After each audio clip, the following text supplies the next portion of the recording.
আসসালামু আলাইকুম, সবাই কেমন আছেন?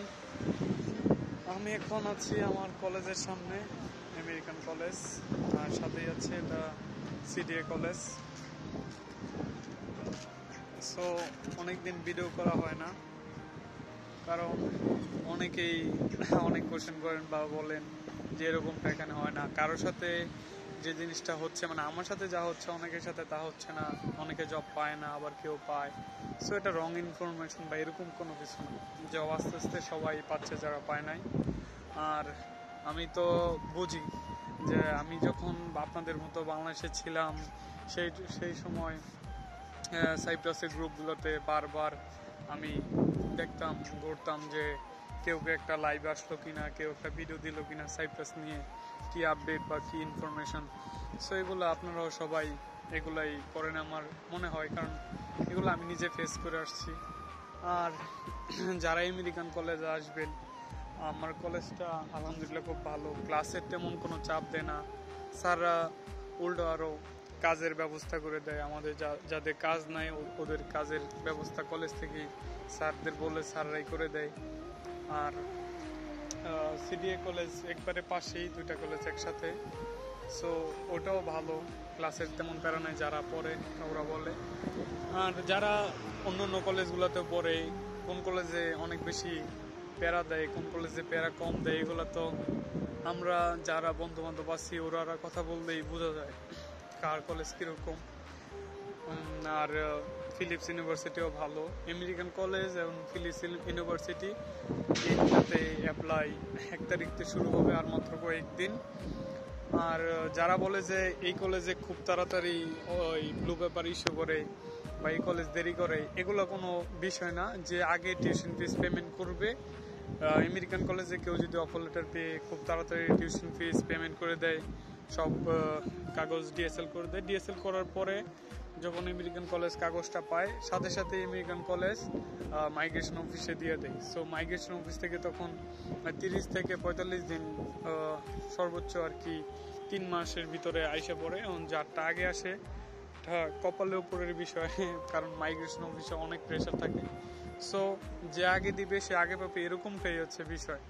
কেউ পরে দিয়ে আগে পেয়ে যাবে এটাও হয়, আবার কেউ আগে দিয়ে পরে পাচ্ছে এরকম হয়, এটা হচ্ছে সবই ভাগ্য। সো আমেরিকান কলেজে এরকম হয় যে কেউ আগে দিছে কিন্তু পাচ্ছে পরে, আবার কেউ মানে দিয়েছে পরে কিন্তু পেয়ে গেছে অনেক আগে। এগুলো সব কলেজে এরকমই সিস্টেম। আর সাইপ্রাসে বর্তমানে যারাই জব করছে মোটামুটি ইনকাম 600-700 ইউরো, একবারে সর্বনিম্ন ইউরো ইনকাম করছে। সামার টাইমে এর নিচে ইনকাম আমার মনে হয় না কেউ করবে, এর উপরেই সবাই করবে। কেউ এরকমও আমার অনেক বন্ধু আছে যারা এতদিন কাজই পাচ্ছিল না, কিন্তু এখন 1600 ইউরো বেতন পেয়ে গেছে, চাকরি পাইছে। আমারও পিৎজা কাজে ভালো ইনকামই হবে আশা করি। সো ইনকাম তেমন বলার কিছু নাই, মোটামুটি 1000-এর নিচে আর কি আসবে না, 1000-এর উপরেই ইউরো ইনশাল্লাহ থাকবে। সো যারা ইনকাম নিয়ে টেনশন করছেন বাড়িতে কিছু দিতে পারবেন কিনা, এগুলো নিয়ে খুব প্যারায় আছেন, আমি বলবো Cyprus one of the best country. বাড়িতে টাকা পয়সা পাঠানো যাবে, তারপরে সব মিলে এখানে থাকা খাওয়া এবং কলেজের টিউশন ফিস মাত্র 2.5 থেকে 3 লাখ, যেটা কোরিয়ার চেয়ে অনেকটা কম, এবং কোরিয়ার তুলনায় ইনকামও অলমোস্ট সেম। বিকজ 1,50,000 টাকা আর 1,30,000-40,000 টাকা ইটস সেম, বাট কষ্টটা কোরিয়াতে অনেকটা বেশি। যারা কোরিয়ার বন্ধু ওরাও অনেকে মেসেজ দিচ্ছে, কল দিচ্ছে, বলছে যে সাইপ্রাস এরকম হলে খুবই ভালো, কোরিয়া থেকে নাকি সাইপ্রাস চলে আসবো।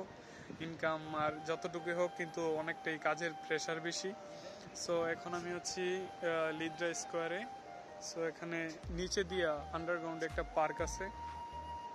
সো সবাই ভিডিওর জন্য অনেকেই রিকোয়েস্ট করেন, আবার অনেকেই বলেন যে কোনো একটা কিছু রং ইনফরমেশন আমি যেগুলো দেই সবগুলো আমার ক্ষেত্রে যা হচ্ছে বা আমার আশেপাশের মানুষদের সাথে যা হচ্ছে সেই বাস্তবতাটা আমি তুলে ধরি। কিন্তু যারা অনেকে বলবেন যে কোনো রং ইনফরমেশন আমি এখনো পর্যন্ত দেই না, যেগুলো জানি সত্যি এগুলোই বলি। আর এখানে আমার তেমন 2-4 পয়সা এখন পর্যন্ত আমি এখান থেকে লাভ পাই না, বা এই ভিডিও করছি যে ভিডিও জন্য আমি কোনো টাকা নিই বা কোনো কিছু করি এরকমও কোনো কিছু না। সো আপনাদের জন্যই ভিডিও করি, কষ্টের মাঝেই ডিউটি করতে হয় 10-11 ঘন্টা সারাদিন, এগুলো করে ভিডিও করা যায় না, আজকে ক্লাস করলাম। সো মাঝে মাঝে ক্লাস করি এবং মাঝে মাঝে ক্লাস করলে মনটাও ভালো লাগে। ক্লাসের স্যাররা খুবই ভালো, জিজ্ঞেস করে কোনো সমস্যা হলে বইল, সব দিকে ওরা খেয়াল রাখে। সো সবাই ভালো থাকবেন, দোয়া করবেন। ভিডিওটা একটু লং করে ফেললাম, আসলে কথা অনেকগুলোই ছিল। সো এর জন্য বলে দিলাম, যারাই আসবেন অ্যাপ্লাই করে ফেললেন দ্রুত।